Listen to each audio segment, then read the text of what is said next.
ဝင်ချေမှဝန်စုခိုင်တင်းကိုအခုလိုပြုမှုဆက်ဆံလိုက်လို့လူပြောများနေတဲ့နေချီကိုဗိတ်တံများလုံးမင်္ဂလာပါရှင်ကျွန်မတို့ channel ကနေပြန်လည်ကြိုဆိုလိုက်ပါတယ်အားလုံးသိကြတဲ့အတိုင်းပဲနေချီကိုဆိုတာဓမ္မရဲ့ကွန်ပိုင်ဟန်ပန်ပြတာတဲ့စကားပြောဆိုမှုတွေကြောင့်တစ်ခါတလေမှမနာကြီးတဲ့ရှည်တဲ့ဆိုတဲ့ဝေဖန်မှုတွေကိုအနေနဲ့အများကြုံတွေ့ခဲ့ရမှုတွေတူပါဒါပေမဲ့အခုဝန်စုခိုင်တင်းနဲ့ဆုံတွေ့ချိန်မှာပြုမှုလိုက်တဲ့ဓမ္မရဲ့ဟန်ပန်ကတော့အဆိုပါဝေဖန်မှုတွေကိုအကုန်လုံးရှေ့ဖြစ်ပြလိုက်လို့ပါပဲပုံစံလေးကတော့အတော်လေးကိုချစ်စရာကောင်းပါတယ်။နေချူကဝိုင်းစုကိုမြင်မြင်ချင်းမှပဲရှောင်ထွက်သွားတာမျိုးမမြင်ရှင်ရောက်ဆောင်တာမျိုးလုံးဝမလုပ်ပြီးဒီမဘက်ကနေအရင်ဦးဆုံးသက်တင်ပြုံးပြနှုတ်ဆက်ခဲ့တာပါ။ဒါတင်မကသေးပါဘူး။ဝိုင်းစုရဲ့လက်ကလေးကိုတရင်တနည်းလှမ်းဆွဲပြီးတော့စကားတွေတပြပြောနဲ့ဖော်ဖော်ရွရွရှိနေခဲ့တာကိုအားလုံးကအင်အားတင်းစွာနဲ့တွေ့မြင်ခဲ့ကြရပါတယ်။တစ်ဖက်ကဝိုင်းစုခန်တင်းကလည်းအနုပညာလောကမှာ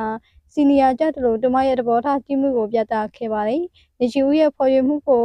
အလိုက်တင်ပဲရီရိုးနဲ့ပြန်လဲနှုတ်ဆက်ခဲ့တယ်လို့နှစ်ယောက်သားရီမမောစကားပြောနေကြတဲ့ပုံရိပ်တွေကတကယ့်ကိုဆွေးဖြစ်ပါတယ်ဒီလိုယဉ်နှိပွင့်လင်းတဲ့ဆက်ဆံရေးမျိုးဟာဗိတ်သက်တွေတော်တော်တကယ့်ကိုကြည့်လို့ကောင်းတဲ့မြင်ကွင်းတစ်ခုဖြစ်ခဲ့ပါတယ်အခုလိုနေချီဦးရဲ့ပြောင်းလဲလာတဲ့အမွေအကျင့်ပေါ်မှာဗိတ်သက်တွေကအမျိုးမျိုးတုံ့တက်နေကြပါတယ်အများစုလက်ခံထားကြတာကတော့နေချီဦးက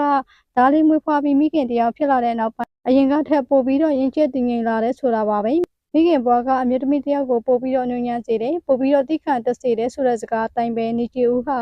အရင်အပြိုဘွားတုန်းကထက်ပို့ပြီးတော့အေချမ်းတဲ့အလှတရားမျိုးကိုပိုင်ဆိုင်လာတာတွေ့ရပါတယ်အရင်ကတက်တက်မြက်မြက်နဲ့တကြွနေတဲ့ဓမ္မရဲ့ပုံစံကနေအခုတော့ဒီတစ်ပါးပေါ်မှာပုံမကျင်နာတဲ့ရှို့တာတဲ့မိမိနေချီဦးဖြစ်ပြောင်းလဲလာတာကတကယ့်ကိုချီကျူးစရာပါဓမ္မရဲ့မျက်နှာလေးမှာအရင်ကထက်ပုံမကြည်လင်အေချမ်းနေတာကိုလည်းဗိတ်သက်တွေကတတိထားမိနေကြပါတယ်ဗိတ်သက်တွေကနေချီဦးအရင်ထက်ပုံမရှိဖို့ကောင်းလာတယ်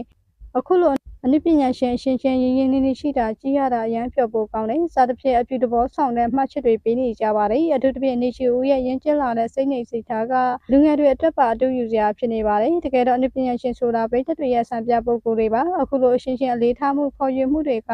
လူဖွဲ့စည်းအတွက်ကောင်းမွန်တဲ့တင်စကားတွေပေးနိုင်ပါတယ်နေချီဦးရဲ့ပြုမှုကကိုကဘယ်လောက်ပဲအောင်မြင်နေပါစေဒီတစ်ပါးပေါ်မှာနှိမ့်ချဖော်ရွေမှုကဒါကိုယ့်ရဲ့တန်ဖိုးကိုပို့ပြီးတော့မြင့်တက်လာစေတာပါဆိုတာကိုတသိပြလိုက်လို့ပါပဲဗိတ်တာကြီးရောနေချီဦးတယောက်သားလေးရပြီးနောက်ပိုင်းတကယ့်ကိုရင်ကျက်ပြီးတော့အေးချမ်းတဲ့မိမိတူဖြစ်လာတယ်လို့ထင်ကြပါသလားဝန်စုခိုင်တင်းနဲ့သူမတို့ရဲ့အရှိစရာကောင်းတဲ့ဆက်ဆံရေးပေါ်မှာဘလို့မြင်ကြလဲမိမိရဲ့ထင်မြင်ချက်လေးတွေကိုကောမမဝေမျှခဲ့ပါအောင်နော်ကြည့်ရှုပေးတဲ့အတွက်လည်းအားလုံးကိုကျေးဇူးတင်ပါရှင်